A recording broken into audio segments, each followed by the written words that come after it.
Amen, amen. Sans plus tarder, donc, nous allons aborder ma deuxième partie que je devais développer. Bien sûr que nous sommes sur le thème « L'Esprit du Seigneur est sur toi. Il t'a oint » en parlant de toi, femme, pour quelque chose. Et là, nous allons parler du fait que le Saint-Esprit t'est oint pour proclamer aux aveugles le recouvrement de la vue. Le Saint-Esprit t'a oint pour plusieurs choses. Il t'a oint pour envoyer libres les opprimés. Il t'a oint pour libérer les captifs. Il t'a oint pour annoncer une année de grâce du Seigneur. Il t'a oint pour toutes sortes de bonnes choses. Amen. Et le Saint-Esprit nous a oint pour proclamer aux aveugles le recouvrement de la vue. Mais c'est quoi un aveugle? Est-ce que ce ne sont que des aveugles physiques? Donc, si ce ne sont que des aveugles physiques à qui nous devons annoncer le recouvrement de la vue, bon, ici, je ne vois pas des aveugles, physiquement parlant. Donc, est-ce que ce message ne les concerne pas? Je ne pense pas. Comme la parole de Dieu est complexe, cache des mystères en elle, je pense que quand la Bible parle d'aveugles, elle parle aussi d'aveugles spirituels. L'aveuglement spirituel, la cécité spirituelle, celui qui ne voit pas ce qu'il devrait voir. La Bible nous dit que Bartimée était aveugle. Alléluia. Il était un mendiant au bord du chemin avec son manteau qui le qualifiait, qui le définissait comme un aveugle. Non seulement tu es aveugle, mais en plus tu as porté le manteau d'aveugle, quoi. Donc c'est là.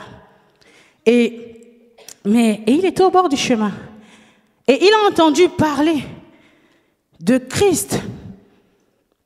Il ne s'est pas dérangé, il ne s'est pas gêné. Il a crié, « Fils de David, aie pitié de moi. Fils de David, aie pitié de moi. » Alors, on va lire le passage de Psaume 119, le verset 130, qui nous dit ceci. Alléluia.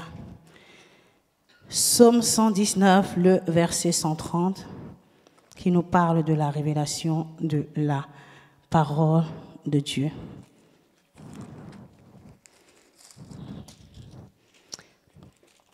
Vous y êtes? Si vous y êtes, vous dites, nous y sommes. Si vous n'y êtes pas, on peut patienter. Amen. Vous y êtes? Gloire à Jésus. Alors, Psaume 119, verset 130 nous dit, « La révélation de tes paroles est claire. Elle donne de l'intelligence aux simples. Celui qui est aveugle, il ne voit pas. Il est dans l'obscurité. Il est dans le noir total. Il ne voit pas. Il ne perçoit pas. Il n'a pas de vision.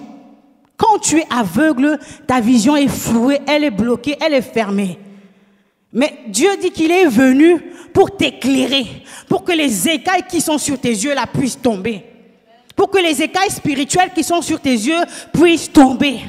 Alléluia. Il t'a oint pour que les écailles des yeux tombent. Que d'abord tes écailles à toi tombent pour que tu fasses ensuite tomber les écailles des autres. Alors pour ça, il faut que tu sois éclairé. Et qu'elle nous dit la Bible? La révélation de tes paroles est claire. Mais c'est quoi la parole, les paroles de Dieu? C'est sa parole. Christ est la parole. La révélation de Christ t'éclairera. Bartimée avait la révélation de Jésus.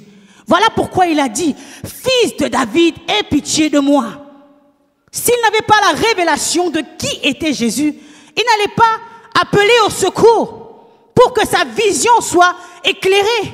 Il avait besoin de vivre le miracle. Il avait besoin que sa vision soit éclairée. Et il savait que si seulement Jésus pouvait dire un mot pour sa vie, il serait libéré. La Bible dit que ça, c'est la parole de Dieu. Christ est sa parole. La lettre tue, mais c'est l'esprit qui vivifie. La lettre, elle est écrite, mais tu as besoin de l'Esprit de Dieu qui est sur toi, qui t'a oint, pour comprendre et avoir la révélation de la parole de Dieu qui va t'éclairer et ouvrir tes yeux. Alléluia. Si la femme à la perte de sang n'avait pas la révélation de Jésus, elle n'allait pas se dire que si seulement je puis toucher le pan de sa robe, je serai guérie. Quelle est la révélation que toi tu as de Christ? Quelle est la révélation que toi tu as du Seigneur ou de l'Esprit de Dieu? C'est cette révélation qui t'éclairera. La révélation de tes paroles éclaire. Elle donne de l'intelligence aux simples. Heureux les simples en esprit. Quand tu es simple, le Seigneur te remplit. Alléluia. Je ne suis pas simple pour demeurer simple. Je suis simple parce que moi, je ne suis rien. Je ne suis que poussière. Mais quand je suis simple, alors quand je suis faible, c'est alors que je suis forte. Parce que ta gloire, ta puissance se manifeste dans mes faiblesses. Heureux ceux qui sont humbles, je pourrais dire. Pour dire que moi, je ne sais rien. Moi, je ne peux rien. Si ça ne dépend que de moi, en tout cas, je serai assise. Mais je suis là parce que je n'ai pas le choix. Parce que Dieu m'a choisi sans me demander mon avis. Alléluia. Et la servante de Dieu m'a invité. Est-ce que j'allais refuser? Tu vas fuir comme Jonas jusqu'à quand? Tu vas fuir jusqu'à quand? Alors dispose-toi. Merci. Alléluia. Dispose-toi. Parce que le Seigneur veut faire quelque chose avec toi. Mais il veut que les écailles qui recouvrent tes yeux puissent tomber. Et ces écailles tomberont parce que tu auras la révélation de qui est Christ, la révélation de qui est Jésus. Le Saint-Esprit t'éclairera. La Bible dit que l'Esprit de Dieu nous conduit dans la vérité. Il a dit, il est avantageux pour vous que je m'en aille, afin que je vous envoie le Consolateur, l'Esprit de Dieu qui vous conduira dans toute la vérité, toute la vérité. Il vous enseignera les choses. Mais les choses, il ne parlera pas de lui-même, mais il parlera de la part du Père, des choses qu'il aura entendues auprès du Père. Et il vous annoncera les choses à venir. En d'autres termes, l'Esprit de Dieu t'éclairera sur les choses à venir. Tu étais aveugle par rapport à la vision du lendemain. Le Saint-Esprit vient t'éclairer. Tu ne connaissais pas ton avenir. Tu ne savais pas pourquoi tu vivais, pourquoi tu existais. C'est l'Esprit de Dieu au travers de ton intimité avec lui, dans le secret, qui te révèle. Le Saint-Esprit nous communique les pensées du Père, nous dit la parole de Dieu. L'Esprit de Dieu est sur toi. L'Esprit de Dieu est sur toi. Et si tu as la révélation de qui est l'Esprit de Dieu, tu en tireras des bénéfices énormes. Énorme. Si l'esprit de celui qui a ressuscité Christ entre les morts habite en toi, alors cet esprit rendra la vie à ton corps mortel. Tu le sais ou tu ne le sais pas? Tu le sais, mais qu'en fais-tu?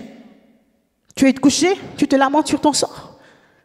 Tu as un pouvoir, tu as de l'or entre tes mains. Mais que fais-tu de cet or?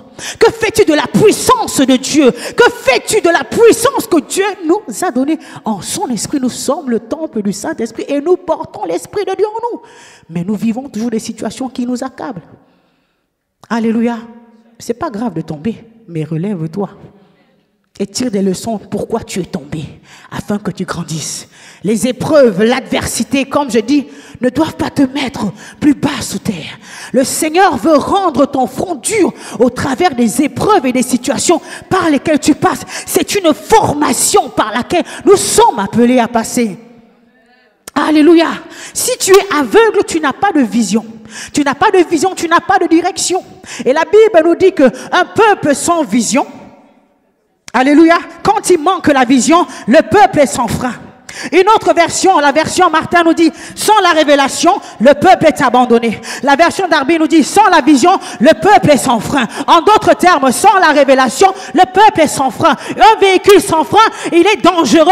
Il peut tamponner, il peut faire des dégâts. Si tu n'as pas de vision, tu deviens un élément dangereux parce que tu n'as pas de limite. Tu es apporté à tout vent de doctrine. Tu ne sais où tu vas. On t'appelle ici, tu viens. On t'appelle là-bas, tu vas. Et tu vas développer des caractères qui ne sont pas dignes de Dieu. Parce que tu ne sais pas où tu vas. Tu vas commencer à jalouser. Tu vas commencer à convoiter. Parce que tu ne sais pas qui tu es. Quelle est ton identité et la direction où Dieu t'appelle pour pouvoir y travailler. Tu dois connaître ta vision. Tu dois connaître où tu vas. Et c'est le Saint-Esprit de Dieu en toi qui te le révélera. D'où la consécration. La consécration ne peut pas manquer. La consécration ne peut pas manquer. Sans la sanctification, nul ne pourra voir Dieu. Sans la sanctification, nul ne pourra avoir la révélation de qui est Dieu. Alléluia, parce que Dieu ne se mélange pas. On ne mélange pas la lumière et les ténèbres. Tu ne peux pas être gris. Si tu es blanc, soit tu es noir. Si tu es tiède, je te vomirai. Soit tu es bouillant pour Dieu, soit tu es froid pour le diable. Mais si tu es tiède, l'Éternel dit, je te vomirai. À quoi ça sert d'être tiède? Ça veut dire qu'à un moment donné, tu fais des sacrifices, après tu n'en fais pas pour que Dieu te vomisse après. Soit tu restes froid, et quand tu auras bien compris que c'est le moment, tu deviens bouillant. Soit tu deviens bouillant alors pour Dieu, et même si c'est dur, même si ça fait mal, tu dis, Seigneur, je prie tout par toi qui me fortifie. Seigneur, pas ma volonté, mais la tienne. Alléluia. Quand l'ange a visité Marie, il a dit, tu seras enceinte, tu porteras, le saint enfant qui naîtra de toi sera appelé fils de Dieu. Mais elle était fiancée. Elle pouvait dire, ah, déjà j'ai un fiancé, mais ça c'est un peu farfelu quand même. Les gens vont me voir enceinte, je vais leur dire que je suis enceinte du Saint-Esprit. Non mais, attends, ils vont me dire, mais tu te moques de nous ou quoi? Le Saint-Esprit m'a couvert de son ombre. Qu'est-ce que tu nous racontes? Parce que c'est une chose qui n'a jamais existé, qui n'est jamais montée à l'oreille de l'homme. Dieu fera avec toi des choses que l'on n'a jamais entendues, des choses qui ne sont jamais montées du cœur de l'homme. Mais il veut que tu sois disposé. Il y avait plusieurs comme Marie, mais Dieu a porté son regard sur Marie. Et ce matin, ce soir, cet après-midi, comme tu veux, en tout cas à cet instant, Dieu porte son regard sur toi. Alors il veut que tu sois disposé. Ne pense pas, ne regarde pas. À quand dira-t-on? Qu'est-ce que les gens diront? Que je suis comment? Je mange, je ne sais trop rien. Tôt ou tard, l'Éternel finira par te justifier. Alléluia! Qu'est-ce qu'elle pouvait expliquer à ses parents? Qu'est-ce qu'elle pouvait expliquer à Joseph? Joseph pouvait lui dire, mais toi, tu es allé me tromper dans mon dos. Toi, on n'a même pas encore mangé. Tu es déjà allé donner ça à quelqu'un? Alléluia. Moi, je n'ai pas encore goûté à ce qui m'est réservé. Tu es allé donner ça à quelqu'un et tu viens me dire que c'est le Saint-Esprit qui t'a visité. Alléluia. Mais Dieu est bon. Il s'est arrangé d'aller prévenir Joseph. Comme ça, dans l'épreuve là, toi et moi, on est un. On se supporte, on se soutient. Les autres là, ils n'auront qu'à parler. Les autres là, ils pourront dire que ah, vous deux, vous êtes tombés. C'est pas grave. Quand le Seigneur nous parlait, c'était dans le lieu d'intimité entre nous. Les autres n'étaient pas là. Lorsque Dieu te révélait des choses dans votre intimité, les autres n'étaient pas là. Tu n'as pas besoin de chercher à te justifier. Tu n'as pas besoin de chercher à expliquer par A ou par B que c'est monté, c'est descendu. Dieu a dit, c'est ainsi, c'est établi. Il a dit ceci, j'ai dit ce matin, quand Dieu t'envoie, il te mandate, il te donne des frais de mission, il assure ton immunité céleste. Qui dit immunité céleste, ça veut dire ta protection. Qui dit frais de mission, ça veut dire qu'il pourvoira à tes besoins. Même si les autres te rejettent, même si les autres disent que toi tu es n'importe qui, tu ne vaux rien, tu n'as pas de valeur, peu m'importe. Tant que je plais à l'Éternel, j'avance avec mon Dieu. Le Seigneur te justifiera tôt ou tard. Alléluia. Et le Seigneur permettra ces épreuves. Oui, il le permettra pour rendre ton front dur. Alléluia. Il n'y a rien qui est facile avec Dieu. Hein. Joseph est passé par là. Mais Dieu, qu'est-ce que Dieu a dit? Il a été accusé à tort par des accusations directes. Je dirais la femme de Potiphar, qui disait que oui, il a abusé de moi. C'était une accusation directe, mensongère. Elle savait qu'elle mentait. Mais comme elle avait un pouvoir par rapport à Joseph, il ne pouvait pas trop se défendre. Il y a maintenant ce que j'appelle les accusations indirectes. Les gens qui n'ont même pas vu la scène, qui n'ont même pas vécu, qui n'ont même pas assisté, mais qui viennent ajouter, qui parlent, ils mettent leur grain de sel, le piment, le poivre, les oignons, tout cela ils agrémentent pour seulement te détruire. Peu importe, ton Dieu est fidèle, il marche avec toi. Même si tu rentres dans la prison, le jour de la restauration arrivera, le jour J que l'Éternel a permis, tu sortiras de prison. La prison n'est pas une finalité. Dieu permettra que tu passes par la prison. Paul et Silas sont passés par la prison. Mais au travers de leur louange, ils ont brisé les chaînes de prison. Alléluia. Pierre était en prison, mais au travers des prières des saints, il est sorti de prison pour dire que nous connaîtrons des tribulations, nous connaîtrons des persécutions en tant qu'enfants de Dieu. Mais l'onction de Dieu qui est sur toi et sur moi, parce que nous sommes à la brèche, permettra que nous puissions sortir de ces situations difficiles. Face à l'adversité, comment est-ce que tu réagis? Comment est-ce que tu vois? Quelle est ta vision? Celui qui est aveugle, pour moi, c'est celui qui ne voit pas comme Dieu. Alléluia. Là, il y a un mur. Nous voyons tous un mur. Mais Dieu peut voir une porte. Celui qui ne voit pas la porte, il est aveugle. Parce qu'il y a une porte, mais il ne voit pas. Je peux dire encore, celui qui pense qu'il y a des situations impossibles est aveugle quelque part dans sa vie. Parce que pour Dieu, rien n'est impossible. La situation que tu considères impossible, dans ce domaine, tu es aveugle spirituel. Alléluia. Tu es aveugle spirituel dans toute situation ou dans tout cas où tu considères impossible. Rien n'est impossible à Dieu. Rien n'est impossible à Dieu. Alléluia. Que Dieu ouvre tes yeux, que tu perçoives comme il veut que tu perçoives. Qu'est-ce que tu vois? Il a demandé à Jérémie, que vois-tu? Je vois une branche d'amandier. Alors tu as bien vu. Ça veut dire qu'il voulait que Jérémie voie la branche d'amandier. Donc Dieu veut que nous puissions voir quelque chose de bien précis. Il veut que nous puissions voir comme il voit. Il veut que nous puissions voir comme il voit. Alléluia. Pour que tu vois comme Dieu voit, il faut que l'Esprit de Dieu t'éclaire. Il faut que la parole de Dieu t'éclaire. Anne voyait un fils. Anne voyait un fils. Mais Dieu ne voyait pas un fils. Alléluia. Dieu ne voyait pas un fils. Et aussi longtemps que elle cherchait un fils. Elle montait à la montagne chaque année. La Bible nous dit que c'est Dieu qui l'avait rendue stérile. C'est Dieu qui l'avait rendue stérile. Ce n'est pas les situations. Et pourtant, elle était la plus aimée de son mari. En tout cas, Dieu est bon. Et il a dit, console-toi au moins avec l'amour de ton mari dans cette épreuve. Hein? Mais je veux que tu arrives au point où je veux. Je veux que tu vois comme moi, je veux que tu vois. Qu'est-ce que toi, tu vois? Elle voulait un fils.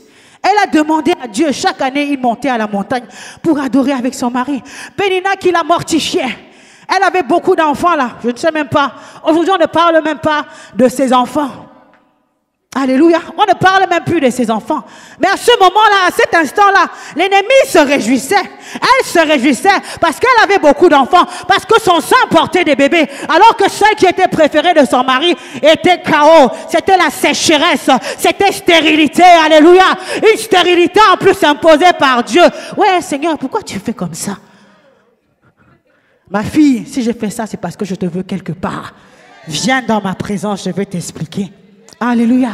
Quand Anne, elle a compris qu'elle devait aller dans la présence de Dieu, au pied du maître, pour prier au point où le serviteur dit, mais elle est ivre, fais passer ton vin. Oh non. Ce n'est pas la ivresse, mais c'est ma douleur. Elle a décidé de répandre son cœur devant le Seigneur. Elle a décidé de prier, de chercher, de répandre son cœur. Et dans cette intimité, qu'est-ce qui s'est passé? L'Esprit du Seigneur qui est sur toi, il a impacté, il a transféré la vision de Dieu en elle. Et elle a compris, elle a dit, Seigneur, si tu me donnes un fils, je te le consacrerai. Elle était arrivée au point où le Seigneur voulait qu'elle arrive. Elle voulait un fils, Dieu voulait un prophète. Elle avait la vision d'un fils, Dieu avait la vision d'un prophète. Et quand elle a compris cela dans la prière, dans l'intimité avec Dieu, Dieu a dit, waouh, je peux ouvrir les vannes. Je peux ouvrir les vannes. Il a ouvert les vannes. Et ce qui était stérilité auparavant est devenu fécondité. Alléluia. Tu seras appelé mère de plusieurs. Naomi, alléluia. Tu as besoin de connaître, d'avoir une intimité avec Dieu. Le Saint-Esprit est là. Le Saint-Esprit est là. Alléluia. Quand le Saint-Esprit est là, l'atmosphère change. Quand le Saint-Esprit est là, il est en mouvement. Quand le Saint-Esprit est là, il attend que tu dises quelque chose. Dans ta situation compliquée, dans ta situation chaotique, elle a fait quoi? Elle a fait un vœu. Elle a saisi l'occasion. Toi, tu vois un problème et moi, je vois une opportunité pour le miracle. Qu'est-ce que toi, tu vois? Qu'est-ce que toi, tu vois? Alléluia. Tu vois une montagne, mais moi, je vois une montagne qui est aplanie. Tu vois les murailles de Jéricho, moi, je vois la muraille de Jéricho renversée. Toi, tu vois Goliath, moi, je vois la tête de Goliath ici, là. Alléluia. Tu n'as pas besoin de voir. Pourquoi? Tu dois d'abord voir dans ton esprit. Parce que ces choses existent déjà dans le domaine spirituel. Hey, notre Dieu est le Dieu qui appelle à l'existence les choses qui n'existent pas comme si elles existaient. Et nous avons été faits à l'image et à la ressemblance de Dieu. Ce que tu appelles à l'existence se manifeste. Mais pour appeler à l'existence, tu as d'abord besoin de voir. Tu dois voir comme Dieu voit. Tu dois penser comme Dieu pense. Alléluia. Oh Jésus, la génération de Josué et Caleb, qu'est-ce qu'ils ont vu? Ils ont vu que le pays, il coulait le lait et le miel. Alors que d'autres pouvaient se voir comme des sauterelles devant les fils d'Anak. Les autres, la majorité des espions ont vu la difficulté. Ils ont vu des géants. Oh, ils ont vu des géants et ils se disent, nous étions à leurs yeux comme des sauterelles. Est-ce que eux, ils vous ont dit qu'ils vous voyaient comme des sauterelles? Pourquoi vous vous voyez comme des sauterelles? Alors que Dieu vous a donné cette terre. Dieu t'a donné la terre. Pourquoi tu ne veux pas voir comme Dieu? Ne suis pas la majorité, mais cherche à suivre la voie de Dieu. Cherche à suivre la parole de Dieu. Il a dit, je vous ai donné Jéricho. Pourquoi tu vois les difficultés? Pourquoi tu vois les complications qui sont devant toi? Peu importe les complications, peu importe la forteresse qui se tient au-devant de toi. Alléluia. Je vais parler de quoi? De Goliath ou de Jéricho? Je parle de quoi? Regardons bien. La Bible dit que Jéricho était barricadé. Personne ne pouvait rentrer et personne ne pouvait sortir. C'était des murailles fortifiées. Personne ne pouvait rentrer. Personne ne pouvait sortir. Comment nous on va faire pour rentrer là? Dieu, tu m'as donné la promesse. Les circonstances, les réalités semblent être complètement contraires. Mais j'ai dit une chose.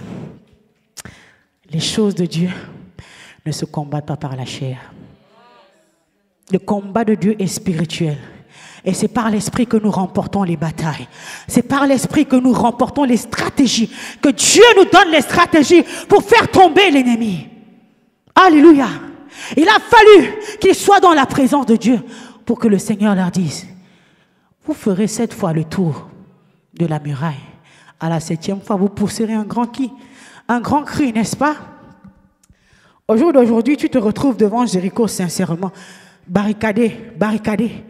Est-ce que toi, tu aurais l'idée de faire 7 fois le tour pour que ça tombe? Franchement, tu aurais l'idée de prendre un bulldozer? De prendre, je sais pas moi, un tomahawk ou je sais pas trop quoi pour faire tomber la muraille, n'est-ce pas? N'est-ce pas? Oh. Ou un canon pour détruire ça. Parce que, en fait, devant la force de la difficulté, tu vas aussi déployer une force correspondante pour pouvoir faire tomber cette difficulté. Mais une force physique. Mais la force surnaturelle est puissante. La force surnaturelle, c'est la parole de Dieu. La Bible dit que la parole de Dieu, elle est puissante et elle est efficace. Dieu a donné une parole et cette parole était accompagnée de puissance. Cette parole était accompagnée de puissance. En temps normal, en faisant le tour d'un mur et pousser un cri, le mur ne pourra jamais tomber. Mais c'est parce que Dieu avait libéré cette parole et que la parole qui vient de Dieu est accompagnée de puissance. Et quand il a mis en action, ils ont obéi à la parole de Dieu. Le miracle s'est produit. Que fais-tu de la parole que Dieu te donne? Que fais-tu des promesses que Dieu te donne? Est-ce que tu obéis à ces promesses? Est-ce que tu obéis aux recommandations du Seigneur? C'est dans l'obéissance que tu verras la victoire. Christ a appris l'obéissance par les choses qu'il a souffertes, n'est-ce pas? Et la Bible nous dit que l'obéissance vaut mieux que les sacrifices. Saül a été rejeté parce qu'il n'était pas obéissant. L'obéissance vaut mieux que les sacrifices. Donc, vaut mieux pour toi obéir que de dire, Seigneur, je vais d'abord pécher, après je vais venir faire un sacrifice. No way. L'obéissance vaut mieux que les sacrifices. Et Dieu sait pourquoi. Parce que quand tu pêches, que tu le veuilles ou pas, le salaire du péché, c'est la mort. Le salaire du péché, c'est la mort. David était devant Goliath. Mais on voit 2 visions. Le peuple d'Israël était en guerre contre les Philistins. Ça faisait plus de 40 jours que Goliath chaque jour avançait et qu'il menaçait le peuple d'Israël. N'est-ce pas?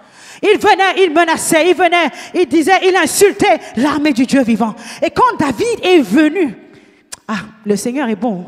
David n'était pas venu pour combattre, mais Dieu savait qu'il l'envoyait en mission pour couper la tête de Goliath. Dieu savait.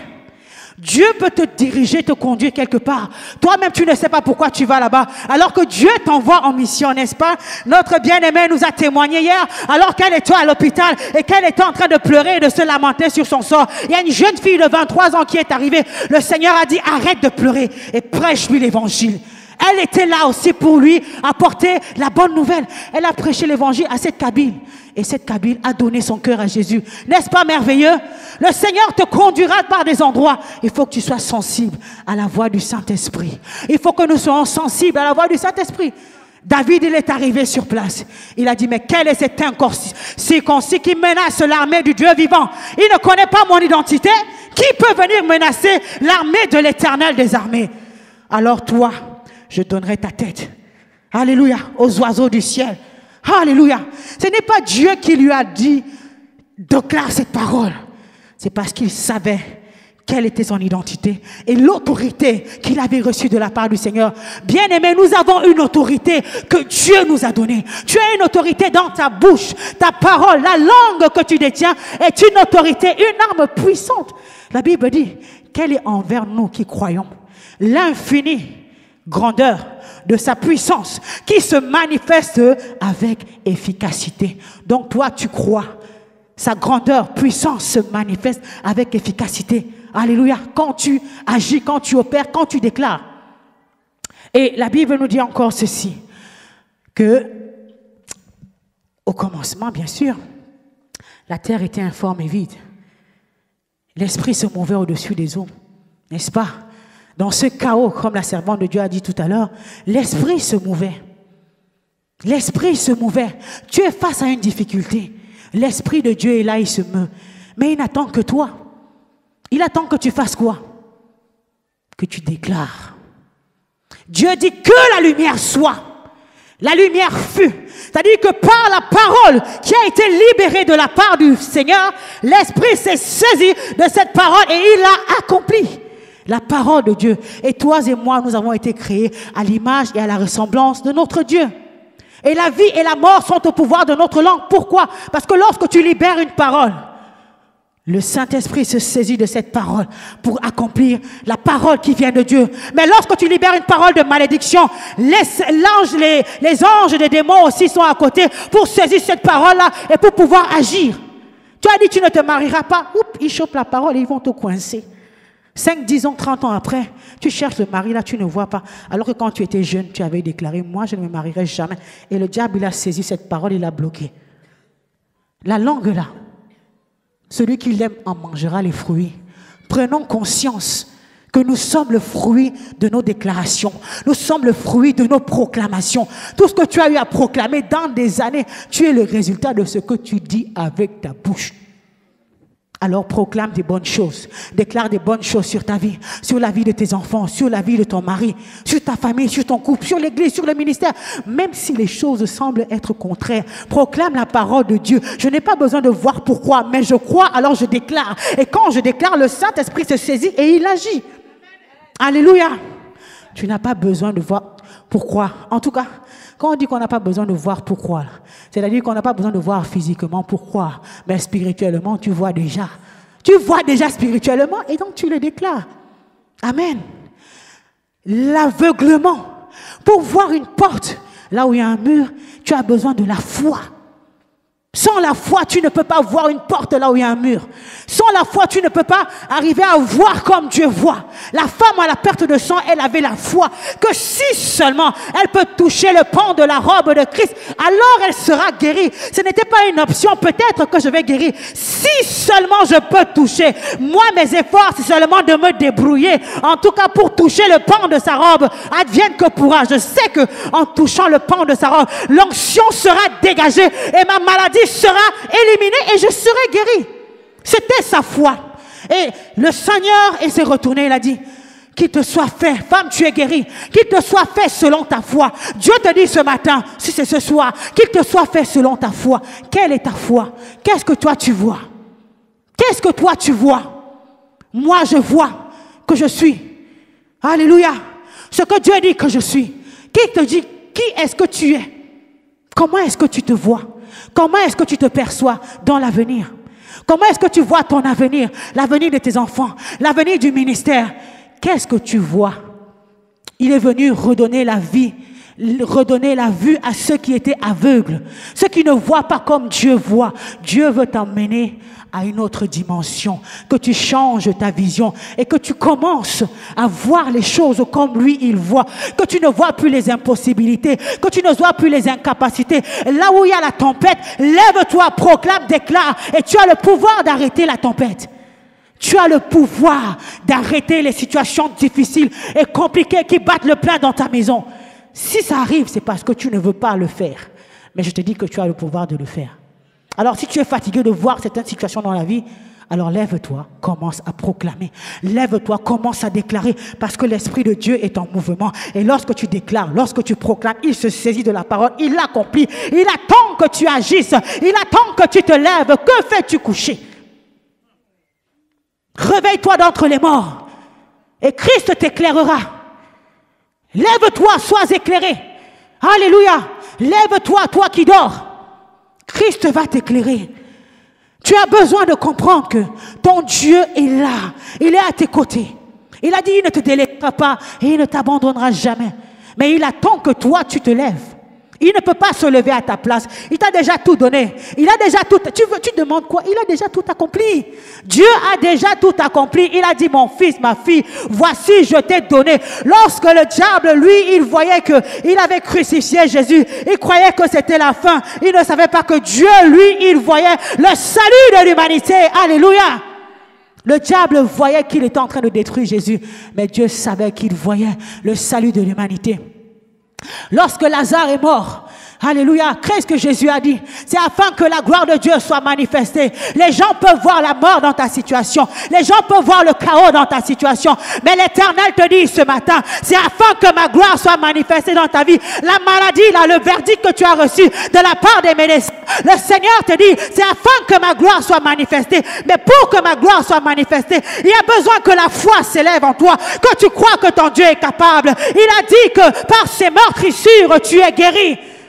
Par ces meurtrissures, tu es guéri. Peu importe, que ce soit le cancer, que ce soit la leucémie, quel que soit le sida, j'ai dit, il n'y a aucune impossibilité devant Dieu. Si tu considères que ça, c'est un cas impossible, mon bien-aimé, ça veut dire que dans ce domaine, tu es aveugle. Les gens qui pensaient que Lazare ne pouvait pas ressusciter, c'est parce qu'ils étaient aveugles. Marthe a dit, oui, il va ressusciter à la fin, n'est-ce pas? Mais Christ a dit non. C'est maintenant. Je te dis, si tu crois, tu verras ma gloire. Si tu crois, tu verras ma gloire. Pour croire, il faut que tu vois. Il faut que tu vois dans ton esprit. Et que la foi s'élève en toi. Et que tu commences à croire. Et que tu commences à proclamer. La foi sans les œuvres, elle est morte. Lorsque tu as la foi, commence à poser des actes. Moi, j'ai commencé à faire ma layette alors que je n'avais pas d'enfant. Mais comme on avait déclaré que notre premier enfant serait une fille, moi, j'ai commencé à acheter la layette des filles. Hein. J'ai acheté la layette des filles. Parce que ma foi disait que par la parole de Dieu, il n'y a pas de femme stérile, ni celle qui avorte dans ma maison. On monte, on descend. Tôt ou tard, ce ventre-là portera un bébé. Alléluia. Parce que mon Dieu est vivant. Mon Dieu est vivant. Ton Dieu est vivant, bien-aimé. Rien n'est impossible pour lui. Quels que soient les mensonges de l'ennemi, laisse la foi s'élever en toi. La foi est une ferme assurance, une ferme inébranlable. Elle n'est pas mouvementée. Ton assurance ferme. Une assurance ferme. Une ferme assurance des choses qu'on espère. Ça ne s'arrête pas là. Une démonstration. Tu dois démontrer ta foi par des actes. Je démontre par rapport à ce que je crois, je commence à vivre et à marcher selon ma foi. Moi, j'ai commencé à acheter ma layette. Toi, tu veux te marier, peut-être commence à acheter des casseroles, alléluia. Commence à acheter peut-être un lit double, alléluia. Commence à poser des actes parce que tu as déjà reçu cette dimension dans l'esprit. Tu as reçu cette dimension dans l'esprit, bien-aimé. Alléluia. Si tu veux, commence à acheter des tétines. Commence à acheter des chaussures pour ton enfant. Parce que Seigneur, là, et chaque matin, tu prends, Seigneur, merci. Donne un prénom à ton enfant. On avait déjà donné, en tout cas quand j'ai trouvé mon mari, il avait déjà donné le prénom de Princia. Bon, moi aussi je voulais une fille pour commencer, donc on était d'accord. On sait seulement, je me suis associée au prénom. Donc on priait, on chantait aussi, on parlait aussi de Princia. Princia, elle existait pour nous. Même si elle n'était pas encore visible, même si les mois et les mois passaient, il n'y avait rien dans le ventre, Princia existait. Même s'il y avait des péninas à côté qui pouvaient me mortifier, Princia, elle existait. La vision que tu as doit te pousser à mettre des actions, à poser des actes. Alléluia. Tu dois poser des actes qui attestent ta foi. Et Dieu honore la foi. Quand Dieu voit ta foi, il dit oui ma fille, il te sera donné selon ta foi. Et qu'est-ce qui t'empêche? Laisse la foi s'élever. Tu ne payes pas. C'est gratuit. Tu n'as pas besoin de payer pour avoir la foi. Mais mets Dieu à l'épreuve. Dis Seigneur, je crois que tu es capable, qu'il vente, qu'il neige, tant que je vivrai, oh Seigneur, je m'accroche à ta parole. Je ne sais pas quand est-ce que ça va se faire, je ne sais pas quand est-ce que ça va se manifester, mais je crois, peu importe les tribulations, peu importe les lamentations, même à 50 ans, même à 52 ans, ça viendra, tant que je vis, il y a de l'espoir. Hey, même cette femme-là, la Sunamite, qui avait tant attendu un bébé, elle avait beaucoup d'argent. Cette femme de distinction, elle avait tant attendu un bébé. Elle était bien. Elle a tellement attendu qu'elle a dit, bon, j'accepte ma condition. Je n'ai plus d'espoir, je n'y crois même plus. Ok? Mais c'était une femme en bon cœur, généreuse. Elle voyait que le serviteur de Dieu passait par là pour aller adorer le Seigneur. À Sunem, elle a décidé alors de le recueillir chez elle. Elle a fait une chambre pour pouvoir qu'il se mette à l'aise. L'hospitalité. L'hospitalité, elle a eu de l'hospitalité vis-à-vis du serviteur de Dieu. Alléluia. Et qu'est-ce qui s'est passé? Le serviteur de Dieu a été touché. Elle a touché le cœur d'un oint de l'Éternel. Et le oint de l'Éternel a dit non, je ne peux pas m'arrêter là. Cette femme m'a touché le cœur, cette femme a touché mes tripes. Qu'est-ce que je peux faire pour elle? La Bible dit qu'il confirme la parole de ses serviteurs. Il accomplit ce que prédisent ses envoyés. Il faut que je déclare une parole pour sa vie, parce que le Seigneur veille sur ma parole pour l'accomplir. Alors là, il a demandé à son serviteur, que peut-on faire pour elle? En tout cas, je vois dans cette maison que les assiettes ne tombent pas. Je vois qu'il n'y a pas un peu de désordre à gauche, à droite à cause des enfants. Je vois vraiment que c'est calme, hein, tout est bien rangé, tout est bien propre là. Donc, je crois qu'il n'y a pas d'enfants dans cette maison. Ok. Un désir qui était oublié pour elle, enterré même. Et voilà le serviteur. Jésus, il n'y a pas d'impossibilité. Même à 70 ans, tant que tu vis, le Seigneur te donnera même la force pour porter le bébé là. À 70 ans, alléluia. Le Seigneur te donnera la force. Parce que notre Dieu est un Dieu fidèle. S'il veut te faire plaisir, il te fera plaisir. Il te sera donné selon ta foi. Alléluia. Sarah, elle a eu l'enfant à quel âge, hein? Vraiment, 90 ans, c'est ça. Et à combien plus forte raison nous? À combien plus forte raison notre maman? Hein? À combien plus forte raison? À combien plus forte raison? Quel témoignage vivant! Quel témoignage vivant par la grâce du Seigneur, alléluia! Satan, tu as voulu me voler ma bénédiction. Le Seigneur m'avait restauré pour que sa gloire soit manifestée. Oui, cet événement est arrivé, il est passé, mais la gloire de la seconde maison sera plus grande que celle de la première maison. Alléluia! La gloire de la seconde maison, elle sera plus grande et tu parcouriras le monde pour témoigner la grandeur du Seigneur avec cet enfant dans le nom de Jésus. Seigneur, merci parce que tu l'accomplis. Alléluia. Alléluia. Notre Dieu est fidèle. Et voilà. Rebosa cabrosa. Mabroche keterebrosa. Rabrosanta rabroche kataria baba. Merci Jésus. Oh Jesus. Merci Jésus. Merci parce que tu le fais, Saint-Esprit. Alléluia. Alors, le Seigneur l'a visité. Et cet enfant, cette bénédiction qu'elle, alléluia, cette bénédiction qu'elle avait reçue, l'ennemi a attaqué la bénédiction.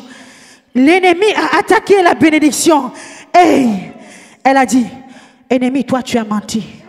L'enfant que Dieu m'a donné, tu veux me le voler? C'est pas possible. Dieu ne m'a pas donné cet enfant-là pour qu'il vive quelques mois, pour qu'il vive quelques années. La destinée de Dieu n'est pas encore accomplie dans sa vie. Sa destinée doit se manifester. Parce que moi, je suis une femme de foi qui me lève. La Bible dit que des femmes ont recouvert nos morts par leur foi. Où est ta foi? C'est parce qu'elle était une femme de foi que cet enfant est revenu à la vie. Nous devons être des femmes de foi. Les femmes consacrées à l'Éternel, ce sont des femmes de foi. Face à des situations difficiles, elles se lèvent parce qu'elles croient que Dieu est capable de changer la situation. Moi, je crois. Je me suis levé. Je dis, Satan, tu as menti. Tu ne me voleras pas ma bénédiction. Le Dieu qui a donné, il est capable de le redonner. Et il a redonné. Il a redonné. Et elle court aujourd'hui à la maison. Elle court aujourd'hui, même si elle me fatigue un peu. Mais elle est vivante, elle est là. Alléluia. Le diable est un menteur. Le diable est un menteur. Ils vous feront la guerre, mais ils ne vous vaincront point. Même si tu tombes, le juste tombe 7 fois. L'Éternel la relève toujours.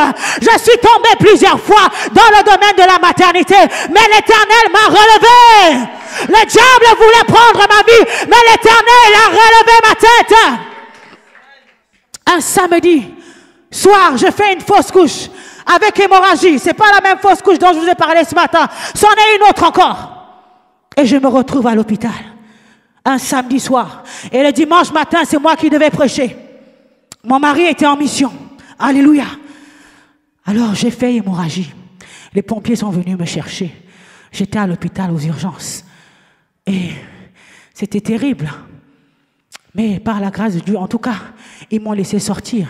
Peut-être c'était pour que j'aille au culte le lendemain. Parce qu'arrivé à la maison, j'étais toujours dans les vapes. Mais j'ai dit que mon Dieu est vivant. Garde cette phrase. Tant qu'il y a la vie, il y a de l'espérance. Dieu n'a pas fini avec toi. Tu tomberas 7 fois, mais l'Éternel t'en relèvera toujours. J'ai dormi la nuit, le matin. Mon mari n'était pas là. Donc, je ne pouvais pas être à la maison avec les enfants par rapport à cette situation. J'étais chez une bien-aimée. Le matin, j'ai empaqueté, excusez-moi pour le terme, mais j'ai pris tous les enfants. Voiture. On était à l'église. Même si j'étais affaiblie, même si j'étais flagada, mais j'étais à l'église. Même si je n'ai pas prêché, mais j'ai honoré Dieu. J'ai béni le nom du Seigneur. J'ai dit, Dieu, tu es souverain. Tu es souverain, quelles que soient les situations qui peuvent nous arriver. Toi, tu sais pourquoi tu l'as permis. Et tu sais pourquoi tu l'as permis. Et ce n'est pas pour ça que je veux renier ma foi. N'ai-je pas été visité? N'ai-je pas été visité? Ils vous feront la guerre, mais ils ne vous vaincront point. La gloire de la seconde maison. Voici la parole que le Seigneur m'a donnée. Pour quand j'ai voulu savoir pourquoi, il m'a dit, la gloire de la seconde maison sera plus grande que celle de la première maison. Alors, accroche-toi à cette parole. Je ne sais quelle est la situation par laquelle tu passes. Je ne sais quel est le problème qui t'a perturbé. La situation, la perte que tu as eu à vivre et à expérimenter. Mais sache une chose, la gloire de la seconde maison sera plus grande que celle de la première. L'ennemi pensait te mettre à terre. L'ennemi pensait qu'il pouvait voler ta semence. Mais c'est Dieu qui donne la semence au semeur que tu es. Il fait de toi des porteuses de gloire, des porteuses de vision, des porteuses d'espoir et d'espérance pour le monde. Il nous a envoyés pour apporter un message d'espoir, pour être des témoignages vivants. Mais comment pourras-tu témoigner si tu n'as pas de témoignage? Et pour avoir un témoignage, il faut passer par les épreuves. Et dans les épreuves, bénis le Seigneur. Voilà pourquoi la Bible dit, en toutes choses, rendons gloire à Dieu. Même si ça nous fait mal, Il pense les blessures. Relève-toi et tu avances. Alléluia. Ils ont été battus à mort. Paul a été battu à mort, jeté à l'extérieur de la ville. Mais il s'est relevé. Il a secoué la poussière. Il est retourné dans la ville. Il a continué sa mission. Continuer sa mission. Les gens vont te bousculer. Les gens vont mal parler sur toi. Les gens vont mal te traiter. Alors que tu es en train de servir le Seigneur. Tu vivras de l'injustice dans le champ de la mission. Ne regarde pas à toutes ces choses. Le Seigneur est en train de rendre ton front dur parce qu'il t'emmène quelque part. Le Seigneur est en train de te briser. Il est en train de te travailler.